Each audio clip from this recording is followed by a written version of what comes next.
Thanks, Amy.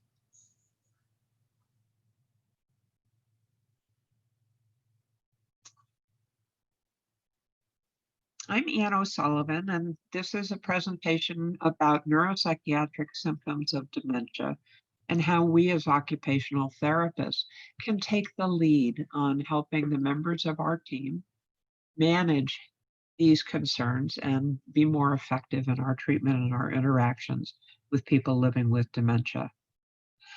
I want to acknowledge the contributions of Catherine Berrier-Pearsall, who has done a great deal with me on developing this program. She and I proposed a broader look at this as an institute, which was accepted for last year's canceled AOTA and has been resubmitted for 2021. Of course, we don't know what that's going to come out looking like. So what I'm pulling out of that larger presentation is real specifics about how we as occupational therapists bring particular expertise to the arena of working with people living with dementia and their family caregivers, and that's a way that we can help upgrade the knowledge and the skill set of our entire team. As far as objectives go, we will talk about the impact of progressive cognitive losses. I'm not going to spend as much time on that as I might if we had more time, but I do want to particularly make sure you understand what are various things that can impact a person's behavioral response and their ability to function in their environment, because often those are things we have some control over. And I also want to talk a little bit about some best practice models, both for working with people with dementia and for educating and leading the care team to be more effective with this population. Having in mind that you may not work in a setting that focuses on people with cognitive losses, but I can pretty much guarantee that you will work with people who have them.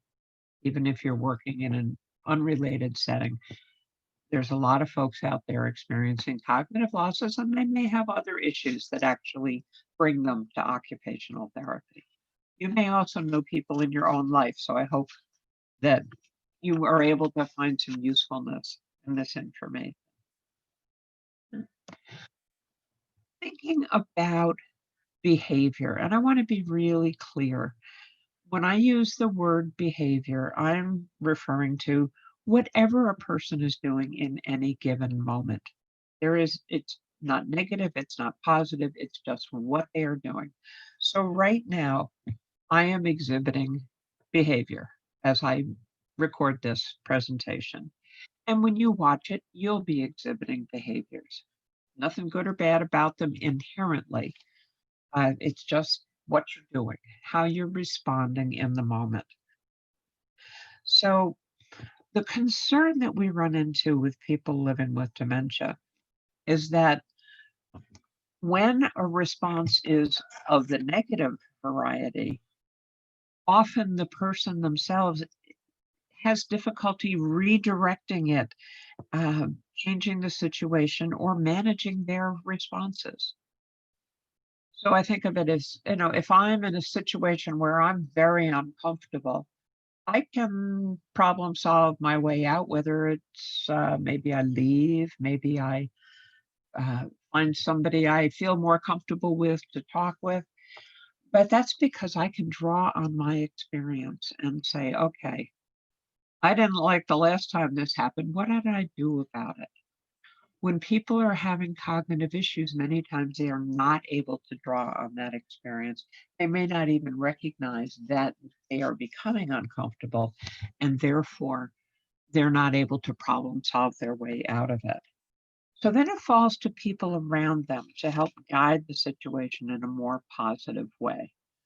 And to look back on our experience with the person and say, okay, what do I think might help here?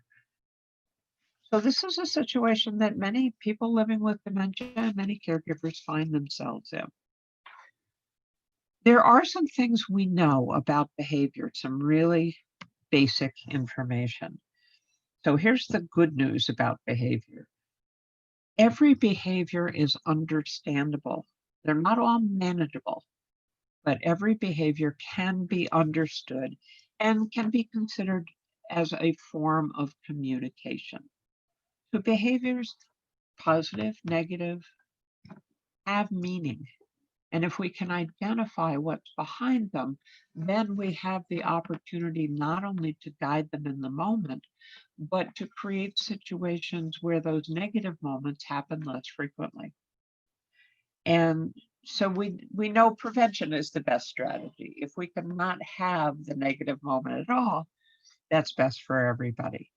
But the secondary response is then how do we identify what's going on so at least we can make changes right now? Terminology changes a lot over time. Most recently, the journals I've been reading refer to the behavioral and psychiatric symptoms of dementia, or BPSD. These have also been called neuropsychiatric symptoms, behavioral symptoms, a little more judgmental term, challenging behaviors, dementia-related behaviors. The newest list I read a couple of weeks ago of politically correct terminology for dealing with cognitive losses suggested they should be referred to as reactions, which acknowledges that it's in response to something, or expressions communicated behaviorally. Throughout most of this talk, I'm going to refer to them as BPSD because that is, I think, the most common terminology. But have in mind that there are many ways to refer to these things, and these bullet points are pretty much in reference to things not going well, things we might like to guide and change. So these are some of the ways that a person might react behaviorally in a negative way to a situation that is creating a problem for them. I think many of us have seen people become agitated. It's kind of classic that people may repeat themselves, maybe repeat the same question many times. And there can be several reasons for that, but one of them can really be anxiety.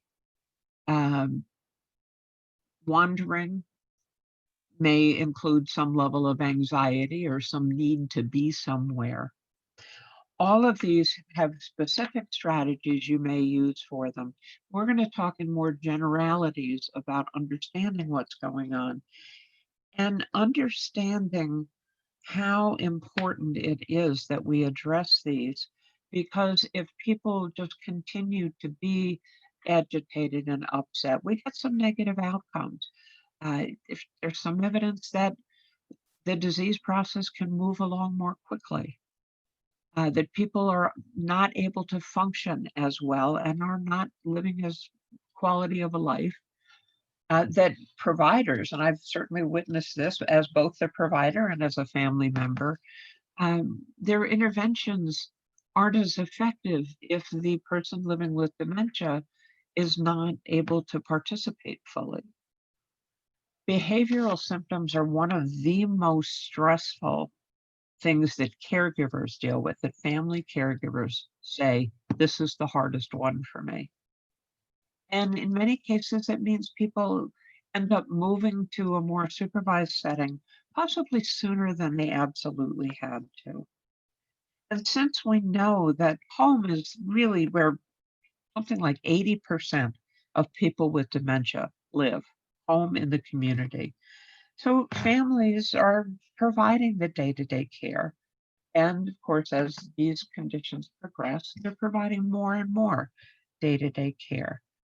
And if they're becoming increasingly distressed about behavioral issues, which do tend to show up in the mid to later stages for people living with dementia, and if they don't have the knowledge and skills to understand how to manage that, then not only do they start feeling like they really can't competently provide the care, but we have to look at what are some alternative possibilities, or we have caregivers becoming extremely stressed and burdened. neither of which do we want. So this is the triadic model, and I'm just going to refer to it now. We'll look at it a little more closely later. But this is just a way for us to think about what can influence behavioral responses. And this is really true for any of us, but we're going to use this in the context of with a person who is living with dementia.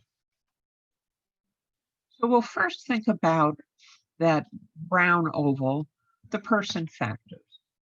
So these are not listed in any particular priority order, but there are things about the person themselves that really influences how they respond in any given moment, just like everybody else. So if a person is feeling confused, that's going to influence their behavior, their level of cognitive functioning, their physical abilities, their emotional state, and of course, who they are as a person, their likes, their interests, their habits, all those person-centered factors that we need to look at to say, what's important to this person? How do we help them become engaged? How do we help them participate in the things that have meaning to them? So let me think with you for a moment about confusion.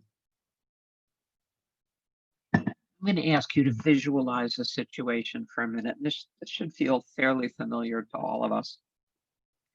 Imagine that it's winter and it's bad weather and you are driving your car.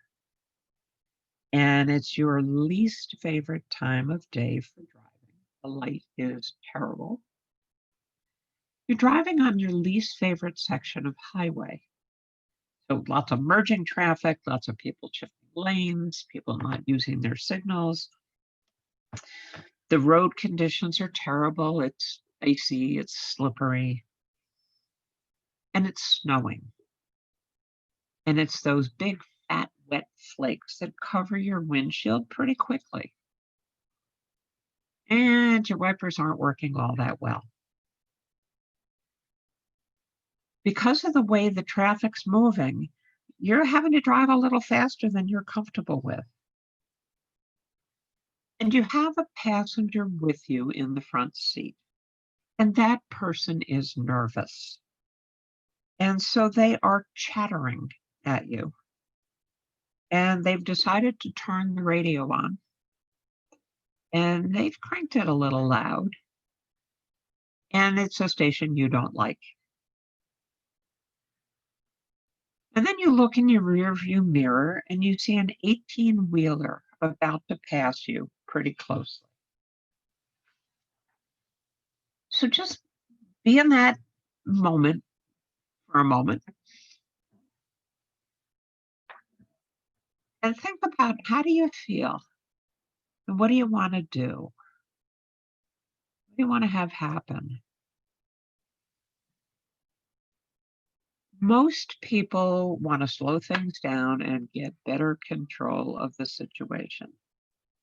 So I might say, I think I am going to take the next exit. We're going to go have coffee till the traffic clears, and I'm going to find some new windshield wipers. Or I could say, I don't care how fast traffic is moving, I'm slowing down. Many people that I share this visualization with speak to the idea of turning off the radio and asking the passenger to stop chattering. So bringing the situation more under control. You can't change the traffic, you can't change the weather, but you're taking a few factors that you can do something about and using them to give yourself more of a sense of, you've got this and you can get through this. The important thing to have in mind is we draw on all this experience and knowledge and to make those decisions, to make those changes. But a person with dementia may not be able to do that, particularly if they don't recall what problem solving tends to work for them in that situation. The other piece is that confusion for any of us can override sort of our normal checks on our behavior. I don't know about you, but I guarantee you, when I ask my passenger in that situation to stop chattering, there will be words. There, it's I'm going to be annoyed. But I can then look back and say, "Wow, that was a little over the top." And I can go to my passenger and I can say, "I was just so stressed, but I really didn't mean to snap at you like." Person with dementia may very well say or do something due to stress that's hurtful for someone, but may not be able to recognize that. So may not be able to do that other step of coming back and setting things right. So the take-home message here, anybody, any one of us can get in over our heads and feel confused. Okay, there's beyond our range of control, there's this whole overwhelming universe out there. Under normal circumstances, we manage that, but we use our cognitive resources to do that. As dementia progresses, confusion becomes more powerful in a person's world. And the chances increase that they will become confused and that they won't be able to manage it, and that will lead to some sort of negative behavioral response. The other thing is that as dementia progresses, person with dementia is less able to recognize that they're getting near that point. So less able to utilize strategies to back away from becoming overwhelmed or becoming confused. And so that also means that those around that person will have less warning over time that that's coming. So it means our observation and attention to what's going on can make a big difference. Cognitive function is another area that will really affect a person's behavioral responses. Now, I'm not going to go through and explain these various basic cognitive functions, but think about the fact that any and all of these may be affected by dementia. And in unaffected thinking, we use these skills all the time without even focusing on them. We assume when we interact with an adult that they have these skills intact, that we can reason with them, that we can talk about hypothetical situations. If we did this, then what? That they could make a plan and follow a sequence of steps.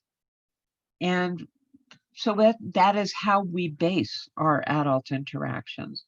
So we need to be aware if we're making assumptions of people who don't have these skills intact.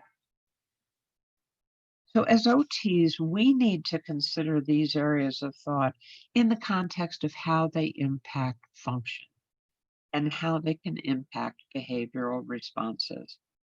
So they're not necessarily as straightforward as they might seem. And we got to get kind of analytical here.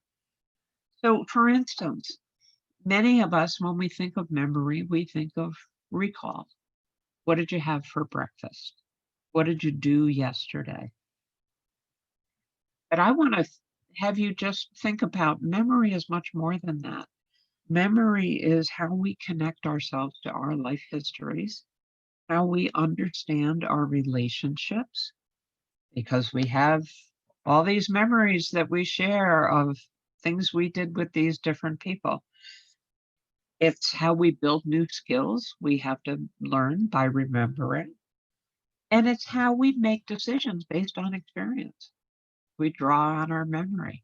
So while recall is a very useful skill, it's somebody who's really losing their memory can feel much more lost than that in their world and start to feel really disconnected from themselves, their history, their family, their friends.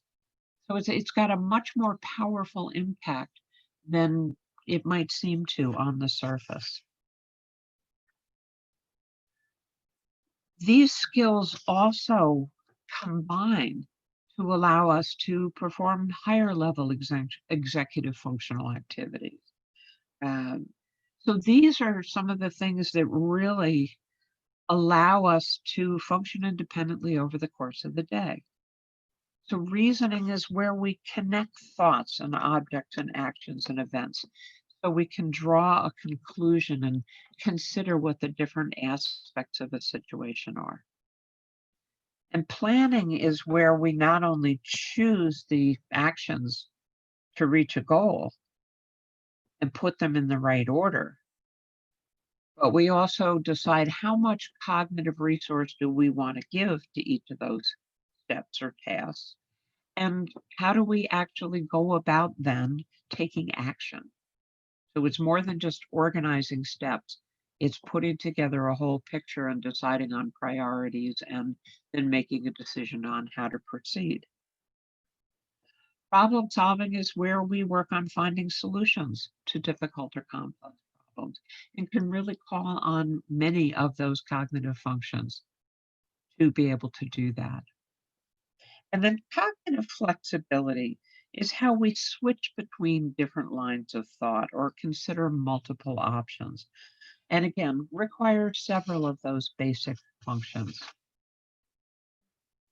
So one of the areas that has been being paid attention to very much in occupational therapy in the last couple of years is the thought of functional cognition. So I want to address it because it is an important piece of our expertise. It's something that really, we are the ones who bring this to the team. And if people are having issues with it, it really can contribute both to behavioral concerns and staff and caregiver and the person living with dementia becoming frustrated. So frustration is a good one to avoid. So functional cognition goes beyond just having those specific cognitive skills I mentioned, but it's the ability to use and integrate thinking and performance skills to accomplish everyday activities. So it's actually taking them and using them and bringing them in to allow us to function. So it relates to all the resources that a person uses to meet the requirements of daily living. And as occupational therapy practitioners, we assess it by using performance-based tasks more than assessing each individual skill. We look at how does this person perform and what are their strengths and what might be some areas where they are having some challenges. So the ability to complete functional tasks is more than just cognitive abilities. It includes a person's self-awareness, how well they're able to use strategies, how well they can tap into their previous acquired knowledge or skills or routine. It's got many elements to it. And integrating those cognitive abilities and those other abilities and challenges into functional performance is really a very distinct role for occupational therapy, because we are looking at performance in the context of the whole person, in the context of their environment and where they need to perform these skills. So that allows us to really take a look at how they approach a problem, what helps or hinders their performance, and what's their level of insight into their difficulties. And so we use that information to start selecting our intervention strategies, whether we might decide to do strategy training for the individual or give some training in tasks and habits, just sort of building routines. Maybe what we really need to do is train the caregiver or look at the environment and see what changes we can make.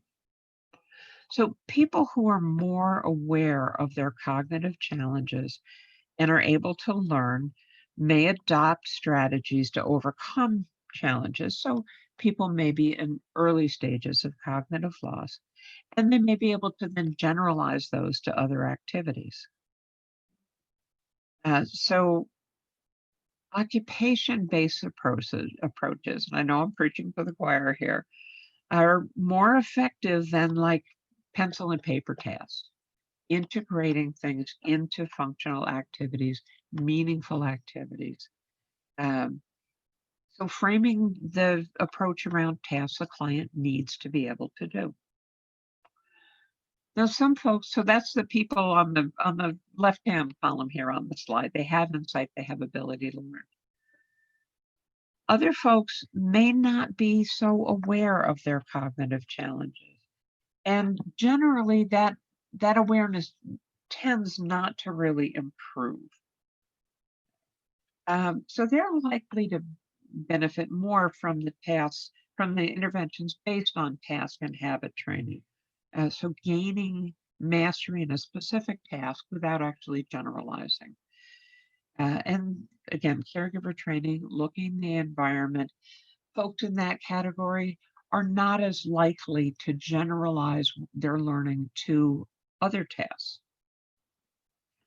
So many people who exhibit the behavioral and psychiatric symptoms of dementia or BPSD are in the mid to late stages of the condition that's causing their cognitive losses, and they may lack those insights and learning abilities to adopt strategies. So in that case, really staff and caregiver training and making the environment as supportive as possible may be more effective in guiding behavioral responses.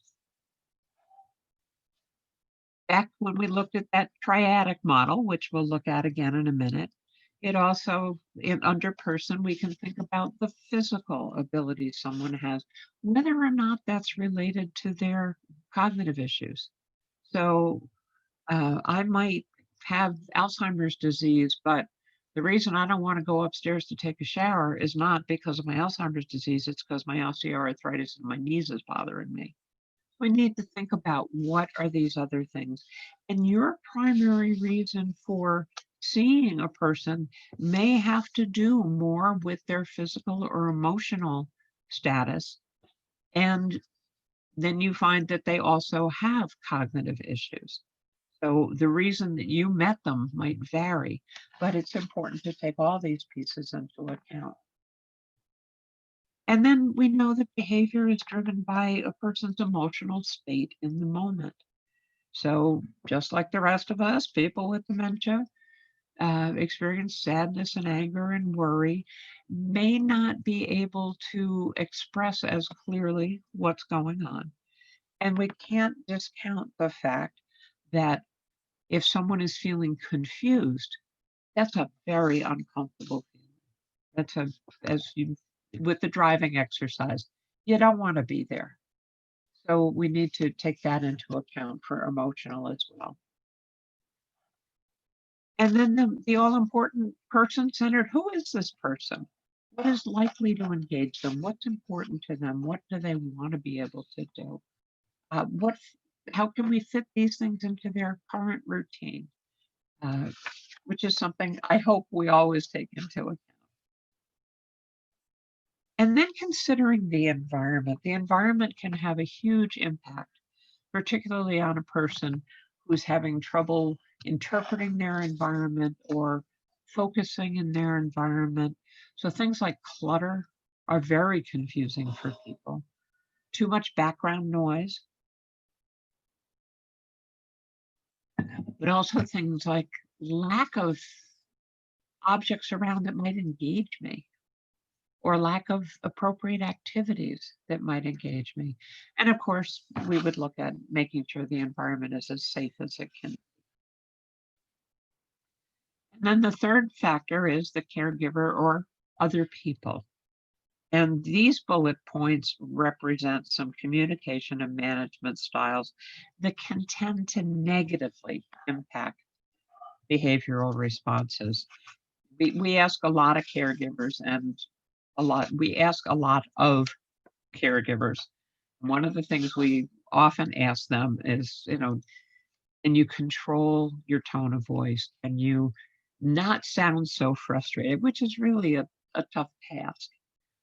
In my experience, and I've been doing family caregiver training, evidence-based family caregiver training for caregivers of people with dementia for about 20 years now.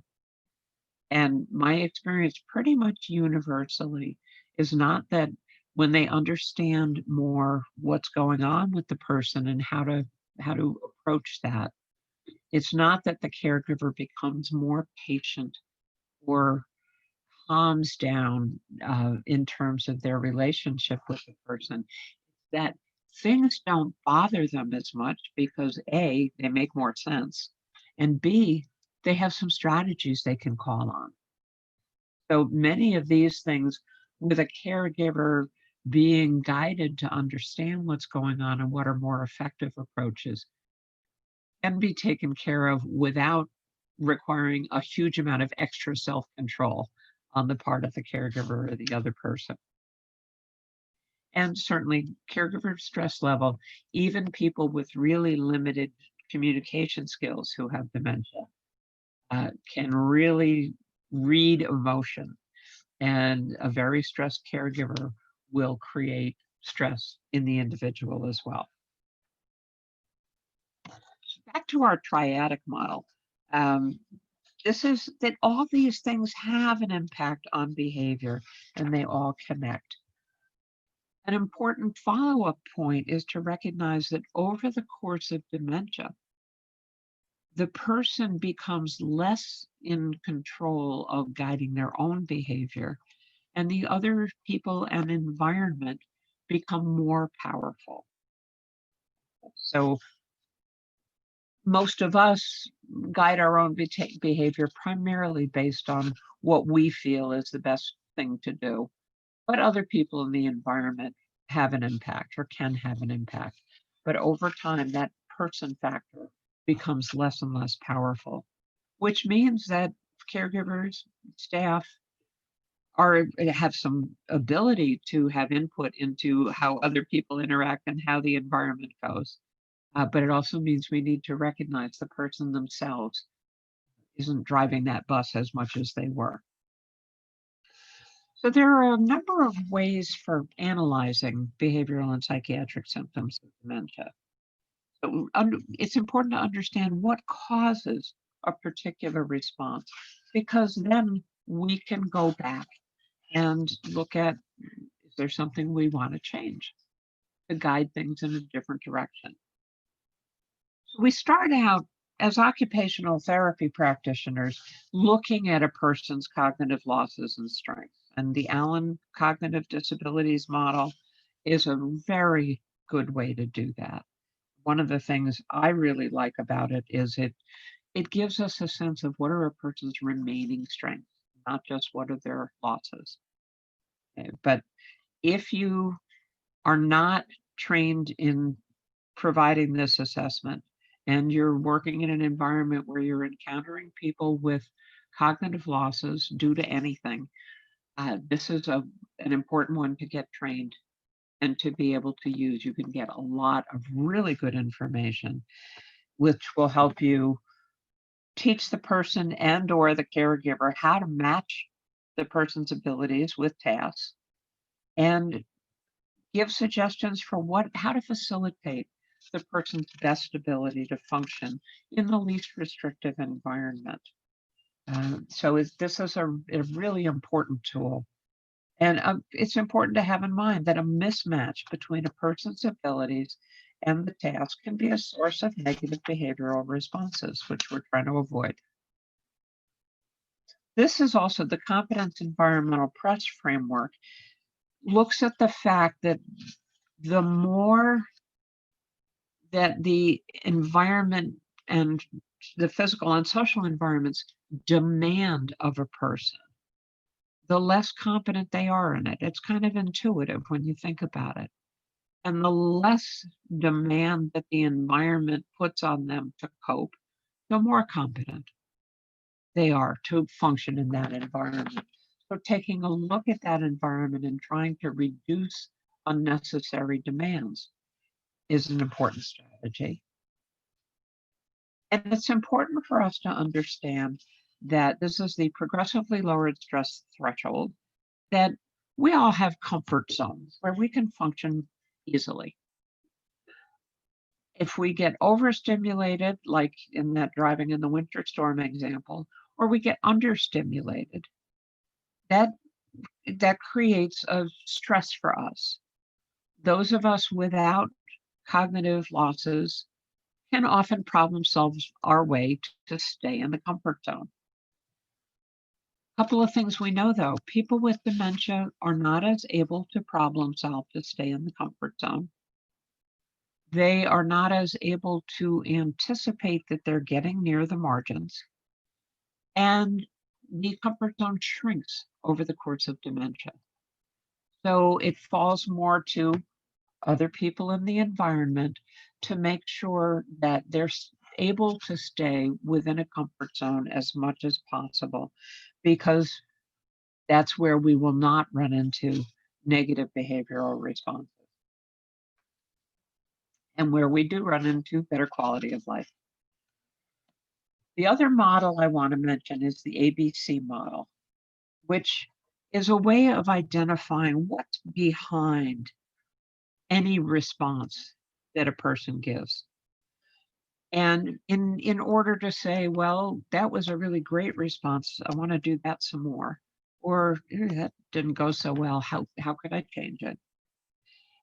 It basically says that all behavior has meaning, and that the action is something happens. Person thinks something, feels something, hears something. As a result of that, they do something. Whatever caused the action is the activator. So we have to look back and say, okay, why did she suddenly get upset? Not just she did, but what happened right before that? Because that's the thing we can change. I'm pointing to my screen and I just realized you have no idea that I'm doing that. That's the thing we have some control over. And when something happens, person responds, something happens in response to that, and that becomes a new activator. So I'll give you an example here. Let's say my husband brings me a cup of coffee. He puts it down on the desk next to me. So he does that. I knock it over and spill it. So there's the action,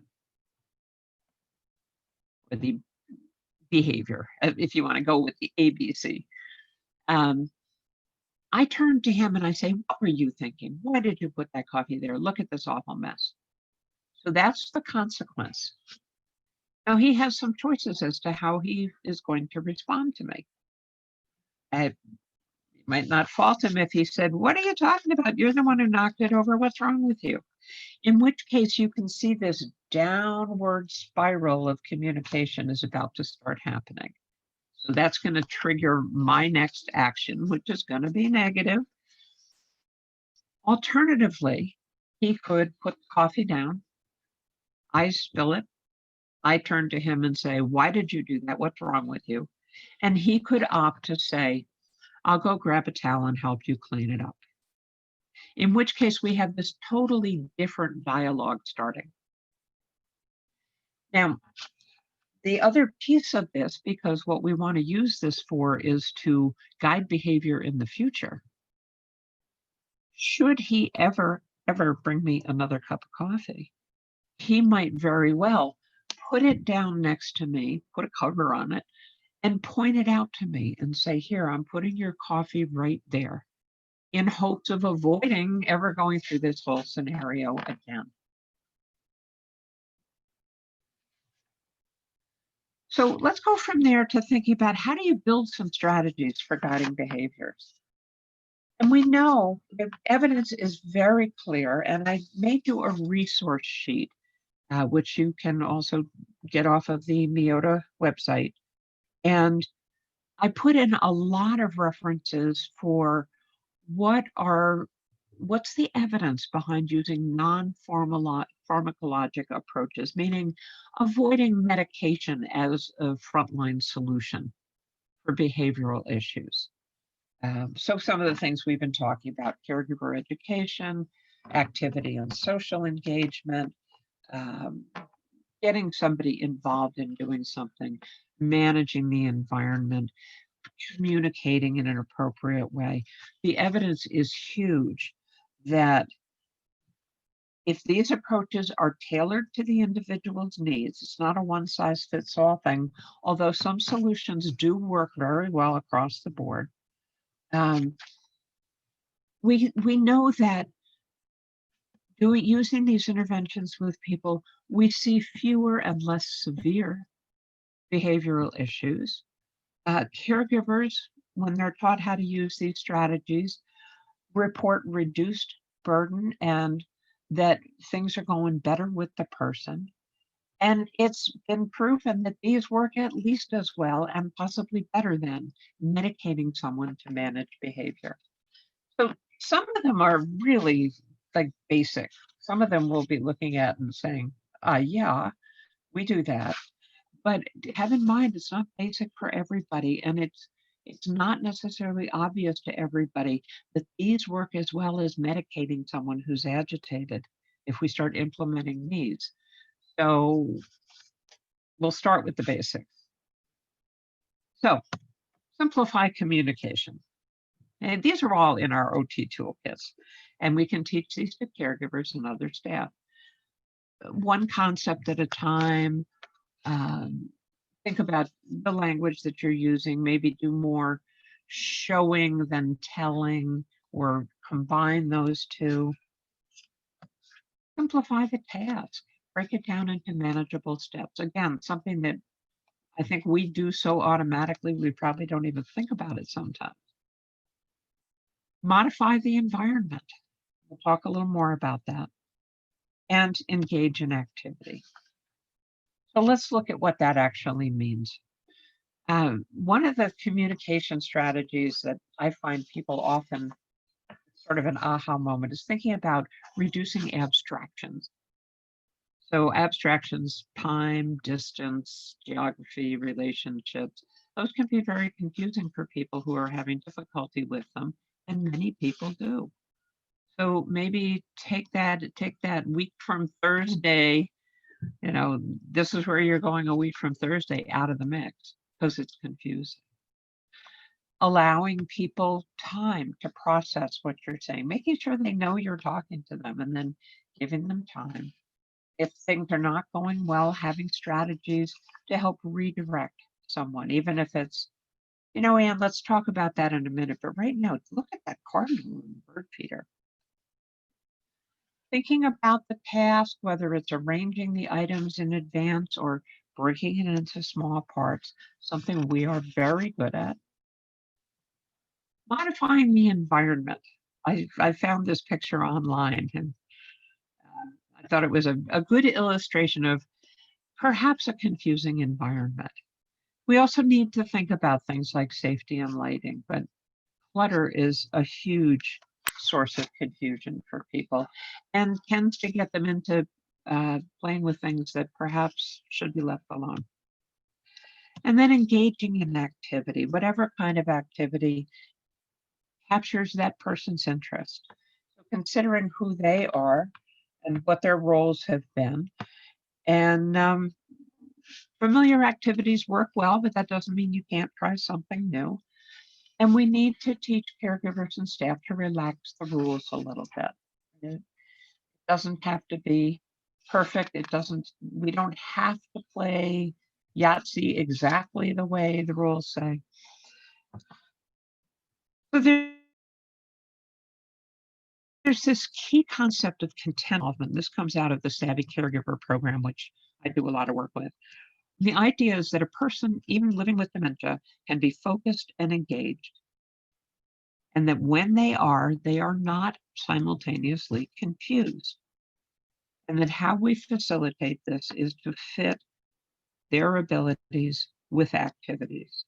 And this is really a framework for our goals for care. Our overall goal is we want this person to have a better day. And quite honestly, I want whoever's with them to have a better day too. And we know that throughout the day, there are opportunities for contented involvement. And that could be, I could be contentedly involved brushing my teeth. The idea of best ability to function is very closely related. That we're creating a situation where a person can use their preserved abilities to support their involvement in an activity that engages them, that we've done what we can to compensate for losses. And that we can also use this then to help guide other people's expectations as to what is their best ability to function and how do we achieve that. So for instance, a person at an Allen level low 4 or above is goal-directed, so that the end product matters to them. A person at level 3 or below may not really understand a goal or an end product, and what we're going for with them is engagement in the process. So thinking about how do the expectations match what we know about the person? So how does this change change things for our leadership role? Here's the expertise I think we bring to this particular situation. We understand about the safe performance of daily activity and the importance of engagement and quality of life. We understand how to match activities to abilities. And we can really help support and educate both our colleagues and family caregivers so that they're providing the best care, which is also good for them. They're going to have a better day too.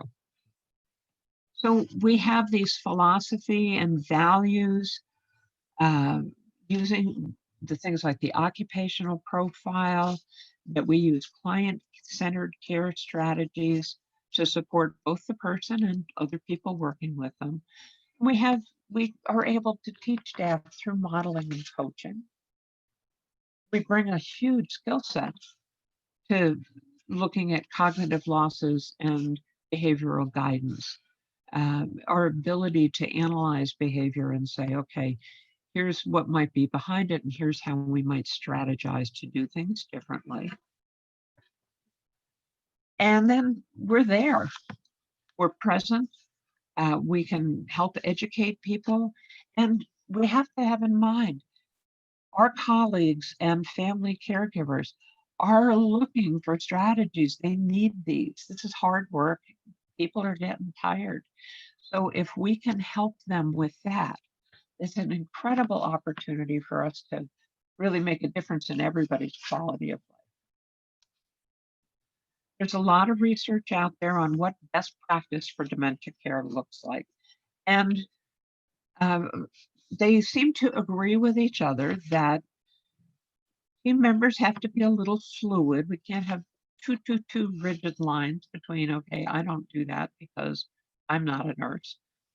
That we have to respect the diversity of the individuals we're working with, their expertise and their points of view, and we have to listen to them and recognize that their recommendations are not going to be the same for the same situation, but that gives us something to work with.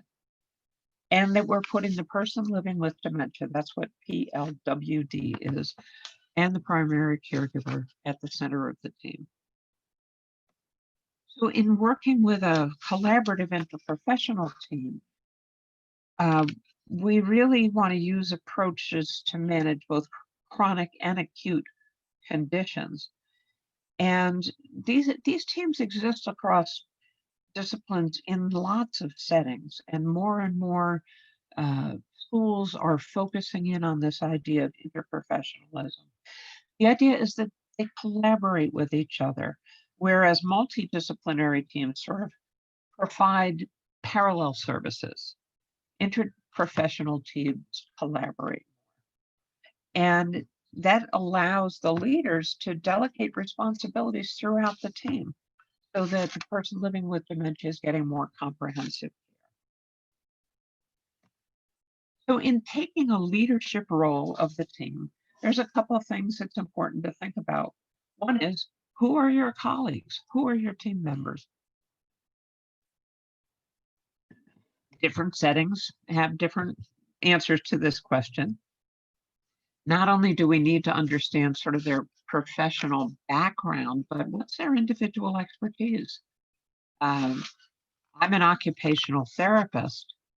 It's been a long time since I treated someone's injured hand. I might not be the person you'd want to call for that, but my expertise around dementia and working with people living with dementia and their family caregivers is where you'd want to tap into me on your team. So speech pathologists, for instance, have a very strong background in assessing and treating individual areas of cognition. That slide I showed up earlier, they know a ton about that, and they can be great partners as they identify some of what's going on there so that we can apply it to functional cognition. We can work together on that to bring it to the point of how do we make this useful to this individual and the people who are helping them. Do be aware, many disciplines have extremely limited training in cognitive losses, really limited. So they may need some real basics from you. We can help our colleagues understand through our unique insights to what are effective strategies for working with people with dementia, and then bring that to family caregivers and the care team. So helping them understand what it is we do. And I feel like I've been saying this for the 40 plus years I've been an occupational therapist, helping people understand what we can bring to the conversation and why it's important. Who cares about occupation? Why does it matter? We're not giving them we're not handing over our expertise. We're helping them understand how to utilize it. And if we think about leading the team, I'm going to go back to that triadic model again, because one of the ways I think that a collaborative interprofessional team can really succeed with a person with dementia is looking at how do we make a plan to address a negative behavior. And we can use that same triadic model to think about the behavior. What's causing it? What's going into it? And there's a whole series of steps. Dr. Rhea, who is at the Massachusetts Alzheimer's Association, has done some really good work on behavior change planning. I encourage you to read his stuff. We really need to identify as a group, what's the problem? What are we trying to change? And then we really need to specifically identify what is the behavior. So it's not what is our interpretation of the behavior. It's not, oh, Anne got angry, because that's an interpretation. It's Anne refused to participate, and when the therapist reached to touch her, she pushed the therapist's hand away. That's the behavior. And then thinking about what are some possible triggers? What might be behind this? What do we know about the person, other people, and the environment? And then we can brainstorm, what do we really want to try here? As with all plans, it's really important to also think about things like, when are we going to look at it again and see if it worked? Who's going to take the lead on this? And how will we know if it worked or if we need to tweak it some more? Because if it wasn't successful, there's things to learn from there too. I do want to put in the caveat that sudden changes in behavior are usually an acute medical issue. It's not a typical pattern in dementia. So if I was fine last night and today I woke up really agitated, a quick medical workup might be in order, because often that's something like an infection or pain or a medication problem. So I want to just spend our last couple of minutes thinking about how we engage colleagues in this. So how do we engage our fellow staff members, our team members? And I think one important thing is, let's find out what their concerns are. What are the things they're struggling with? Because let's address those first. Let's help them understand about the fact that while there's so much loss in dementia, people retain skills and strengths. And those are the things we can connect with and tap into to help engage them in activities. And I'm a fan of engaging people in solving the problem as opposed to showing up with a solution.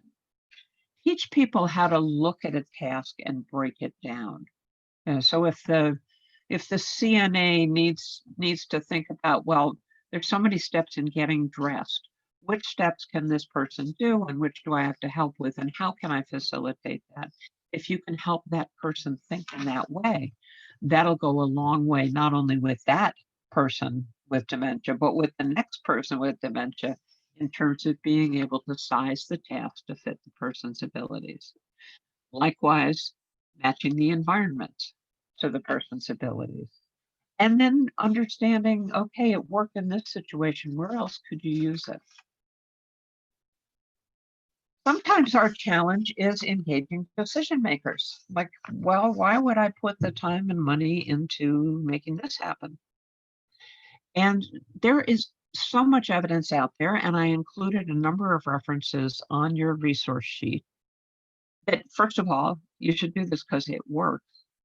Medicare is scrutinizing pretty closely about how much medication people are receiving for behavioral things. So there's a bottom line kind of piece there. But this works better. It works better for staff. It works better for the people with dementia. It works better for the caregivers. Can save money. You're not medicating. You're not having incidents that are taking a lot of staff time. You're losing some of your staff turnover because people get so exhausted. We may be able to avoid rehospitalizations. Many times people with dementia are rehospitalized more about behavioral issues than about medical issues. Certainly being able to both improve your quality of care and cite that when you're promoting your program, and staff retention and staff time savings. And I saw there are some resources for you in the resource sheet on that too. So in our very brief time here together, I hope I've given you some ideas that you can bring to your own practice setting and utilize to improve care for people living with dementia and their caregivers, and to take a leadership role in strengthening your team's ability to understand and guide behaviors related to dementia. I do thank you for taking the time to join me here. Hope next year we'll be able to do it in person. And if you need to contact me about any of this information is also on the resource sheet. But here is my contact information, and feel free to shoot me an email. Or if you have any questions, feel free. Thanks.